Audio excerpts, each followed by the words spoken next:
Hello everybody, this is Tech and Daddy from Boston, Massachusetts, and tonight it's not going to be a metal detecting or nickel or roll search. I'm going to show you what actually is in my collection that I have, and that's going to be US and Canada. I got a bunch of Dansko albums. You've probably seen them in some of the videos I have. I haven't done it updated on it in a bit, and I have actually acquired some coins. That'd be kind of fun to show you guys what I have, what I found, and what I still need. So I'll be right back. Okay, the first collection we're going to start off was the Indian head cent, which goes from 1857 to 1909. Let's take a look and see what I have. On this page here, as you can see, I have all three of the Flying Eagles, including the small and large letters on the 1858. Then we got the 1859 all the way through 1864. This page is complete. I'm really happy about that, as I never thought I'd be able to do it. On page 2, we have a couple holes. It's all the more rare dates that are very hard to find.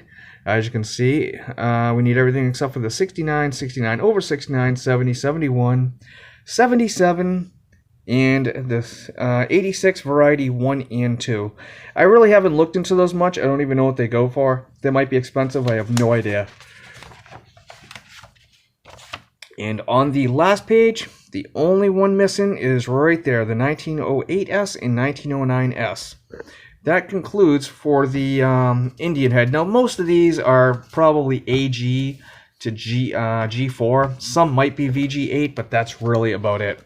It's a low-grade set for now, and over time, I do hope to actually upgrade it. I'll be back with the next book. Okay, we're on the Lincoln Cents, 1909 to 2009, 100 years. Let's take a look. And here, as you can see, there is only those 4 that we need. Of course, there is the 1909S VDB, which I'm pretty sure most people do need.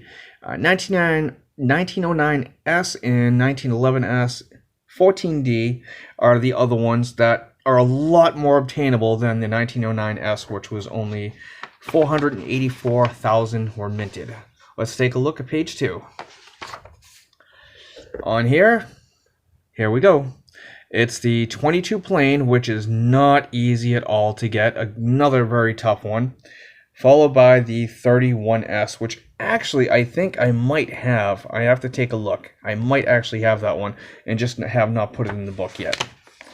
Continuing on, as you'll see, there is no more paper because the rest of the collection is actually full. That is all I need for the first 150 years or so of small cents. And a lot of these here, as they get into the 50s, look in a lot better shape, as the price on those was a lot more reasonable and easier to obtain than the older ones, which again, over time, I will be updating. And just flipping through the pages here, showing you what they look like. They're all in there. This was a lot of fun to complete. Well, not complete. I still have, I think, 6 more to go, which I don't think this set will ever be complete. Well, maybe it will. I don't know. If I get a 99 SVDB, that would be the one that would really hinder me completing this set. But again, I think I might have the 21S. And that is it up until 2009. All the 2009s right there. I'll be right back. And the next one is going to be the Shield Nickels. Correction, the Shield Cent. And in this one here, much like the other one, is pretty much all complete except for 1 penny. So I do need 7 total, and that is the 2020S, which probably sometime next year I'll go ahead and purchase. Not too concerned about that. Really looking forward to 2021 after the coronavirus here in 2020. Hopefully next year is going to be much better than this year. And that is it for this binder here, because as you can see, it goes on for a few more years, so I won't be filling that up anytime soon. So, on to the next binder. Okay, here's the Dansko album for the Liberty Nickels, aka V Nickels, but in here, there's 2 pages on this, and I felt it kind of foolish to leave a fully blank page when the Shield Nickels only take up, I think, 22 out of the 26 pages, so this is actually a Shield and Liberty Nickels. And here we go. These are the Shield Nickels. I haven't written in there which ones are which.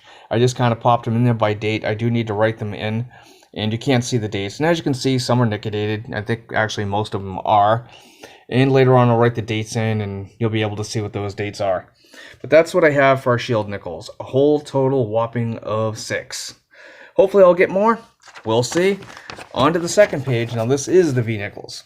And as you can see, I do have most of these except for the 85, 86, and then down here the 1912S. Again, I know that those 3 are very tough to come by, but hopefully eventually I will get them.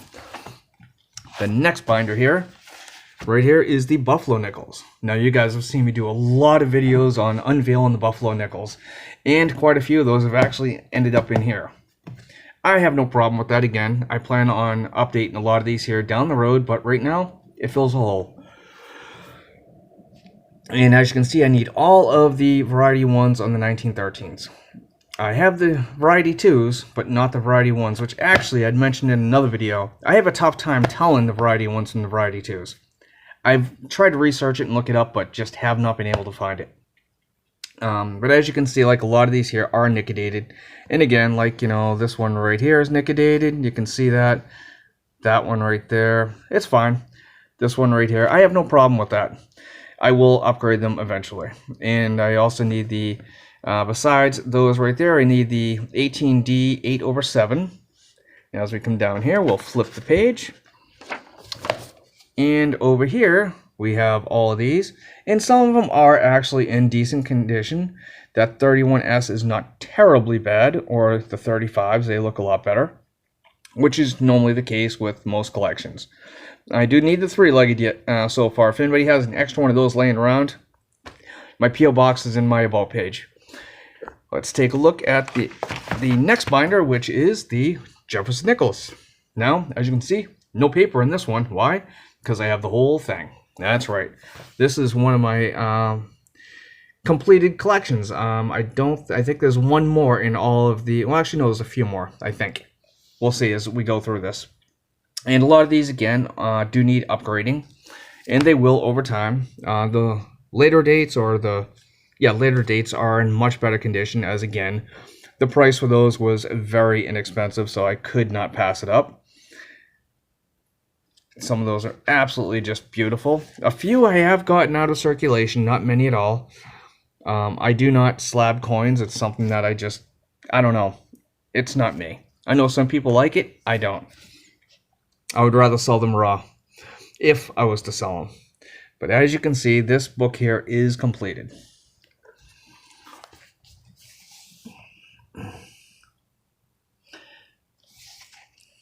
And some of these probably could use to be upgraded, like this one right here. I don't know, it doesn't look all that hot.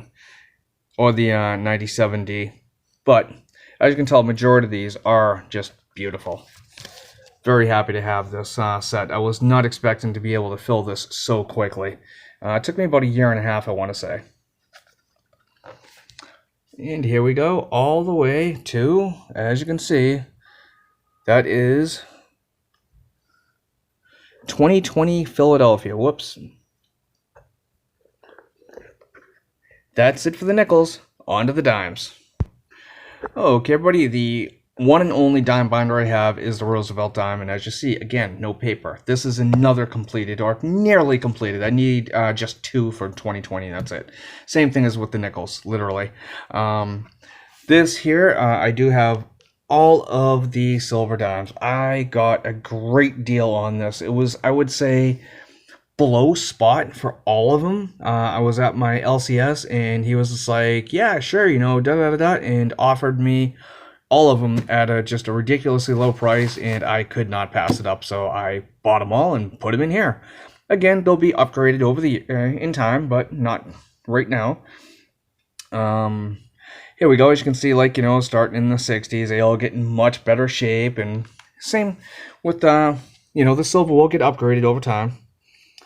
But a lot of these here, again, this set here did not take long nor cost that much to complete. Yes, you can find a lot of these in circulation, but that is going to take you a very long time. And with the more modern sets, I just wanted to complete them, as I did have a much more complete set of all the coins, dating back to the large cents at one point years ago. And someday I hope to get there again.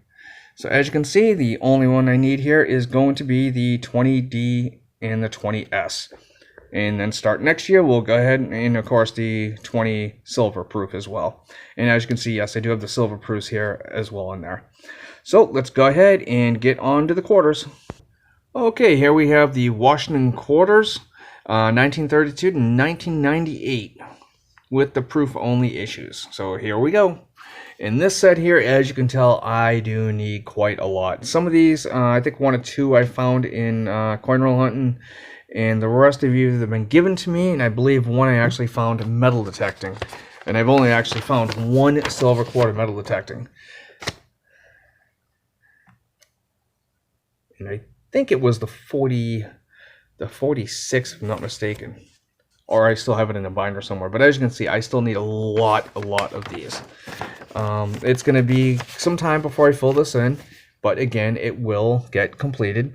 Some of these look in really great shape. They were actually cleaned.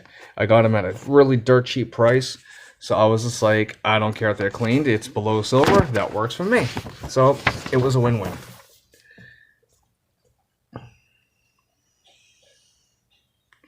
So just know they're not BU coins, for the silvers anyway. Some of the clad are definitely in really nice shape. And as you can see, there is a lot of holes in the Washington Quarter series. Whoops, here we go. Missing most of the 70s. In this one here, I got coin roll hunting. I don't know, some people would just call it ugly, and I don't know, I just liked it and I put it in there. Because 1, I needed it, and 2, I just like the coin. I think it's really neat. One of the oddities. In this page here, as you can see, we have 1, 2, 3 on that page. That is it. So a lot of work still to do here. A lot of work. Here we go. So on the Washington quarters, I have a long ways to go, but I will eventually get there. And here we go, wrapping up this binder. There we go. That is what I have for the Washington, the original Washington quarters. Now we're going to get into the statehood commemoratives. Now, I only have the statehood. I don't have the national parks yet.